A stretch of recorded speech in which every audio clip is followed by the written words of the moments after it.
Hey brothers and sisters, we're continuing on with Solomon's temple. So Dad's video is shorter today, so we're going to go through the history of Jerusalem with you guys. So we got my bro Hunter, me, and Dad, but you won't be seeing him on camera because he's too big. Yeah. Okay, let's start it. Alright guys, so this is the history of Jerusalem. You can see here, this is Salem. Once upon a time it was called Salem, or sometimes it was called Jebus. This was around the time of Abraham, remember? When he met with Melchizedek.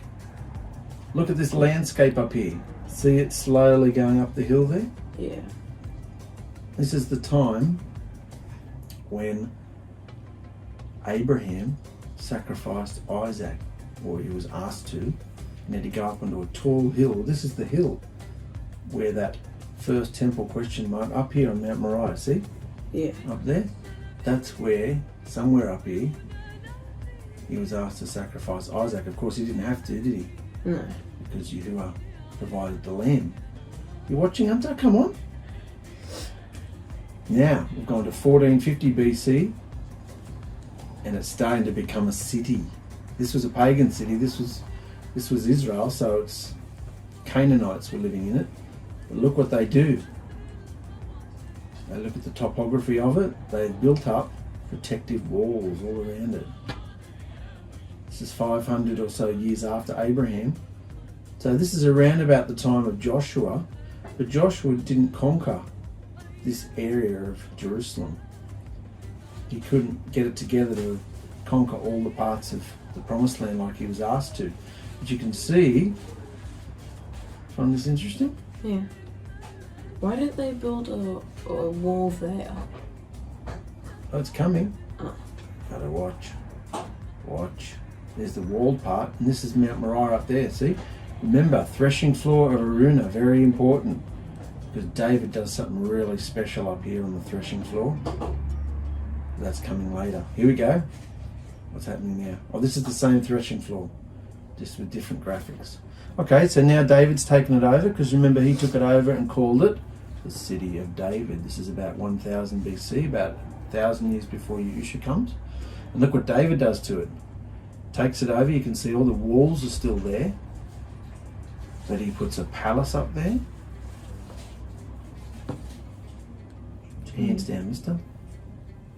Why is there so much trees? Oh, well, this is an artist's impression, but don't you like trees? Well, the Middle East is pretty like it's a desert in a lot of areas, so the more trees the better, I reckon. Look at his palace. Look who's standing up there. Look, I think somewhere here it's going to say Bathsheba. Remember, he was having a bit of a perv on this lady, having a shower, a bath. That's her. And then he committed adultery with her and murdered her husband. Look what he did. What's going to go on up on the hill here?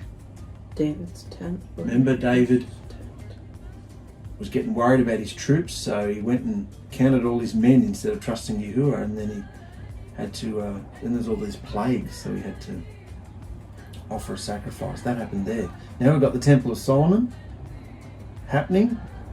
David's about to die and Solomon takes over. Whoa. And look what happens now. Look what Solomon does to the kingdom. He's just like tripled it, quadrupled it. Isn't that amazing?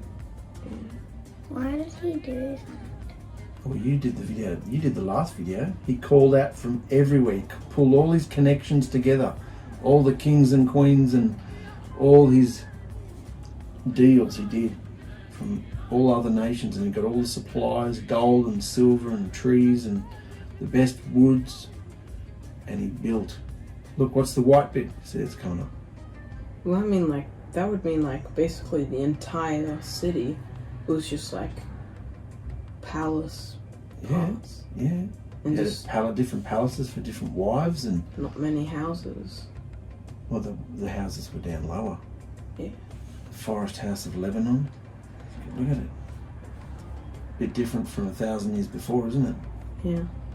This is the pinnacle. This was the height of Israel's obedience. This was the height of their, we are now a nation to be dealt with. Why is there 2 lions next? Well, lions are a symbol of royalty. So he's got lions next to his throne, and there's crowns. Look at it. Look at the ground, the steps, the gold. What's the royal place? The royal place? This is all the royal place. This is all the, look, the royal palace. This is the king's courts. I think there's someone coming up. The daughter of the Pharaoh. Look, starts getting Egyptian looking now, doesn't it? This was one of Solomon's problems. He, instead of standing with Yahusha after a while, Yahuwah, he started worshipping idols and marrying all these other women who changed his view on things. Here we go, look at this. The first temple. This is what we're focusing on mainly. Why is it all white? It's white because it's a sign of purity. Look how big this altar is. Look at the little man there. This isn't like Moses' tabernacle, is it? It's huge. Look at the steps. And look at the little brazen, and that's not a little brazen altar, is it? It's called the molten sea. Look at the man compared to the sea. It's huge. It's like a swimming pool. This is all a shadow, of course, of what's happening in heaven. Why is there so much of those Cows? things at, at the like royal seat thing? Royal And seat? there's, what are the 3 things behind it? Menorah. Oh, the menorahs. Yeah, well, there might have been menorahs behind the throne. The menorah. Here's the houses you were talking about. Yeah. Why is there so much of them? I think the artist took a little bit of liberty in some of the regality of it. There might have been menorahs, lots of them behind the throne. That's a lot more. Could be just artwork. See, look, new settlements on the Western Hill. There's a lot. Check all this out. Protected. So he's expanding the kingdom, isn't he? Yeah. Protective wall. These a lot of these walls are still there today. The new royal palace. He's got another one. This is all around the time of King Solomon, but not long after Solomon dies, and I mean Solomon took the nation into a lot of idolatry as well. He incorporated a lot of the idolatry of the pagan nations around him and all his many different wives and their beliefs. He incorporated them all into the kingdom. How does Yahuwah feel about that? He doesn't like it. He doesn't like it, so you're going to see very shortly. I can see these tiny little people at the front. Yeah. Dancing. Look at it. Look how huge it is compared to 1,000 years before. And here, what happens when you're disobedient? Babylonian army at Jerusalem's gate. This was the height of Israel's, and look what happened. Siege and destruction. 586 BC.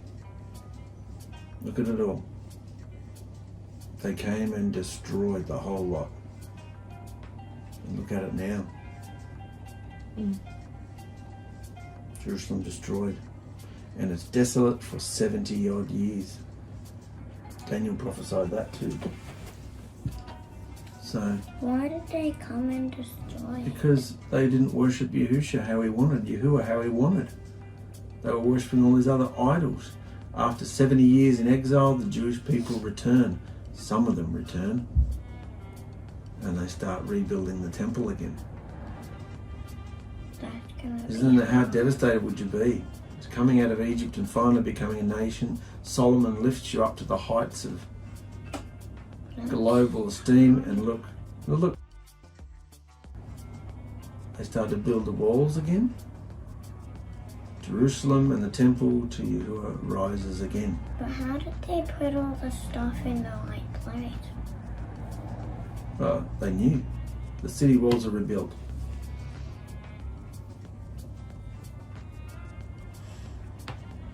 The altar isn't. The temple doesn't have the water anymore. The temple doesn't look as good, does it? No. Yeah, because it's not really big anymore. No. They built another temple, but before Jerusalem was destroyed, they this is where the Greeks and the Romans come and take over Jerusalem. Before Solomon died, YAHUAH, or around the time Solomon died, YAHUAH left the temple. So even though they built another one, he's not in it. They're just carrying out the procedures and rituals. More fighting, more war going on. And this is 66 years or so before Yahushua is born. So this is King Herod. This is the Greeks and the Romans have taken over Jerusalem now. How did they build that? They're clever, aren't they? Jerusalem attained her greatest splendour at any time in history during the period of the Herodian dynasty. Look at the big ass wall up there. From the reign of Herod himself until the destruction of the city and the temple in 70 CE. So we're looking at 40 odd years here.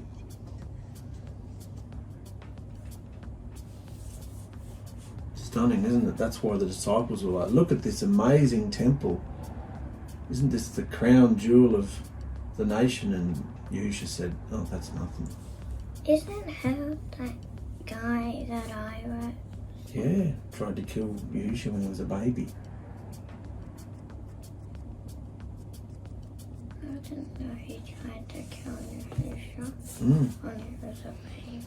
So now you're seeing Jerusalem as it was when Yahushua was walking around with his disciples.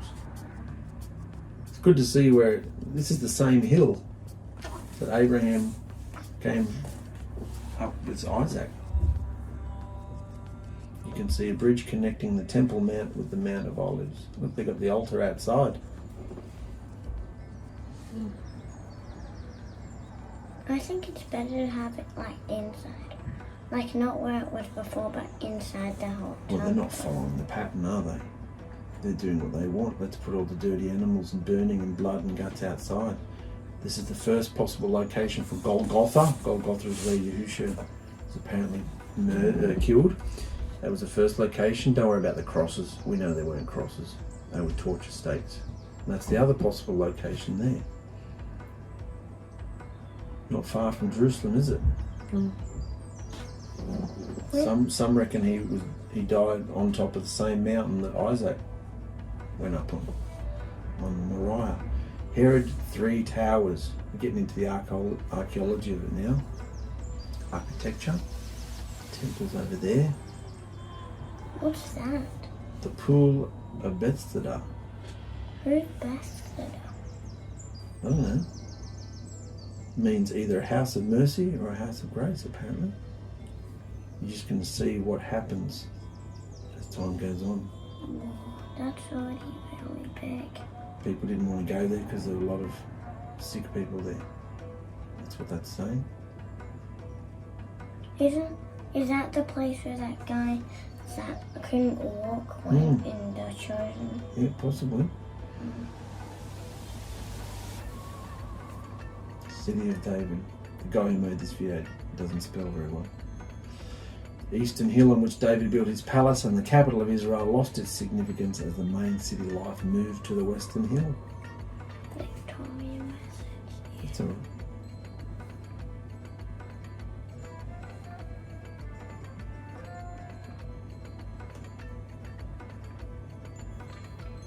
Pool of Shalom. That's probably what happened.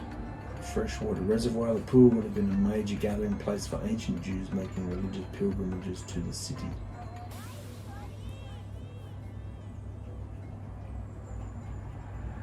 Herod's palace.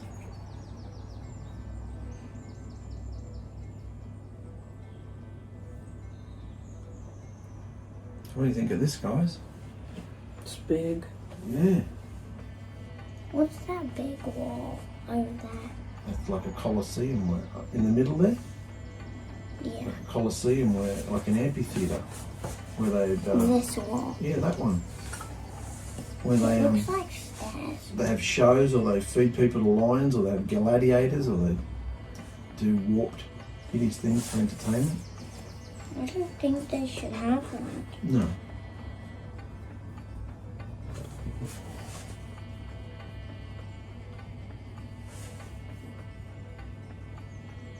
Anyway, that's enough. I just wanted to show you the history. You can stop it now, Mikey. Very interesting to see when Yahusha blesses the nation, how amazing was it?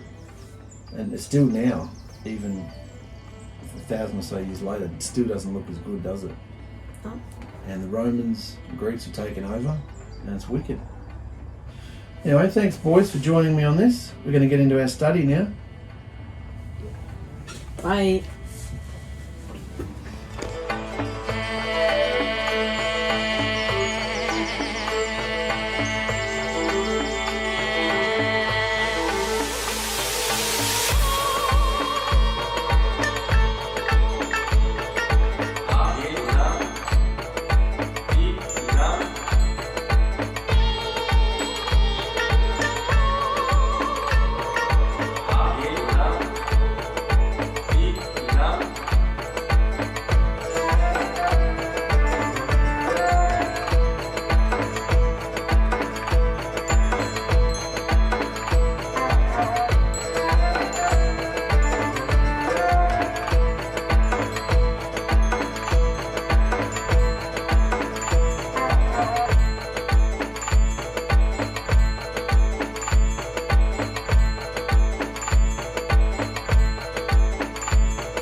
Hey brothers and sisters, welcome back to Solomon's Temple. Solomon was the son of King David and had grown to become a great king himself.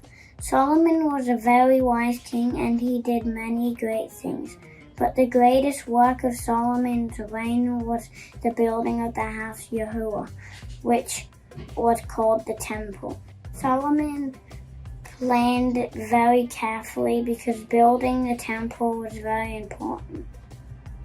It mattered a lot to Solomon because his father, King David, had wanted to build the temple and had prepared for it by gathering lots of gold, silver, stone, and cedar.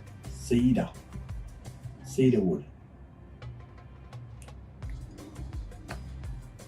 Solomon knew how much the temple mattered to his dad, and he also knew how much it mattered to YAHUAH. So building the temple mattered to Solomon very much as well.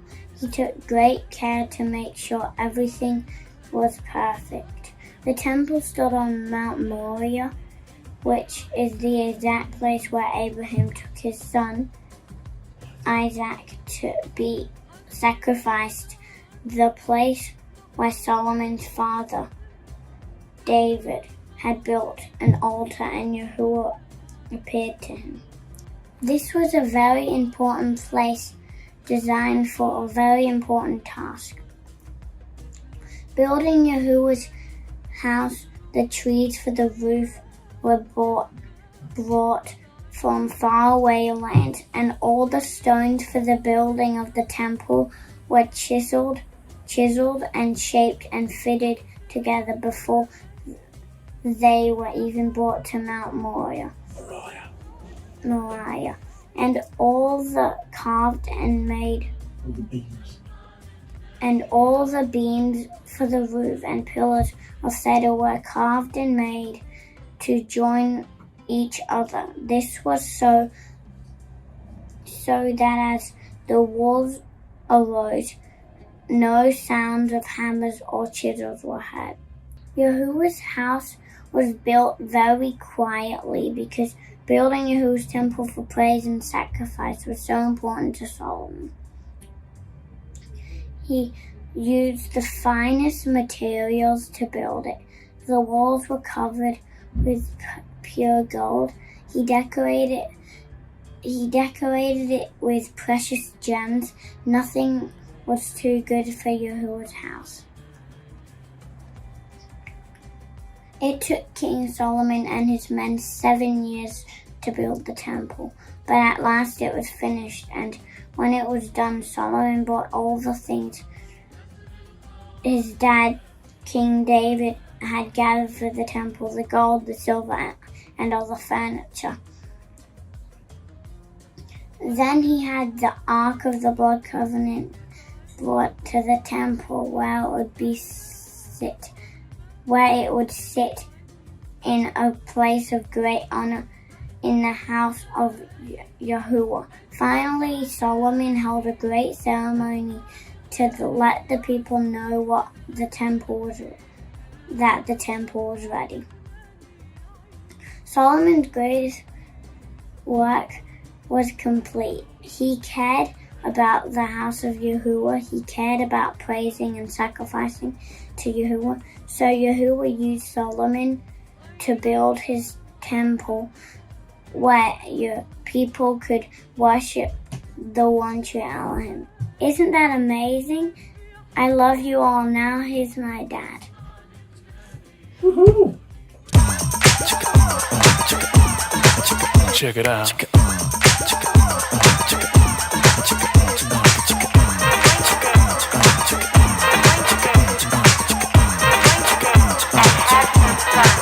Check it out. Ain't it funky now?